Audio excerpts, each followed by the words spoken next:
টক কমলা লেবুর মাখা ঠিক এরকমভাবে বানিয়ে নিন। প্রথমে আমি দুটো টক কমলা লেবু নিয়েছি, যেটা একেবারেই পেকে গেছিলো। আর দেখুন খোসাটা ছাড়িয়ে একেবারে রেডি করে নিয়েছি। খোসাটা ছাড়ানোর পরে কোয়াগুলোকে হাফ করে কেটে নিয়েছি। তাতে দিয়ে দিচ্ছি 1 চামচের মতো বিট লবণ, আর দেব গুঁড়ো লাল লঙ্কা। লাল লঙ্কার গুঁড়োটা দেওয়ার পরে দিয়ে দেব 1 চামচ জিরে গুঁড়ো আর 1 চামচ ধনিয়া গুঁড়ো দিয়ে বেশ ভালোভাবে ম্যারিনেট করে নেব। ম্যারিনেট করে নিলেই তৈরি হয়ে যাবে টক কমলা লেবুর মাখা।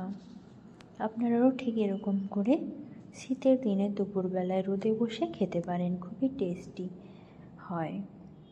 আর এই রেসিপিগুলো আমার ভালো লাগলে অবশ্যই আমার চ্যানেলটা সাবস্ক্রাইব করবেন। ধন্যবাদ।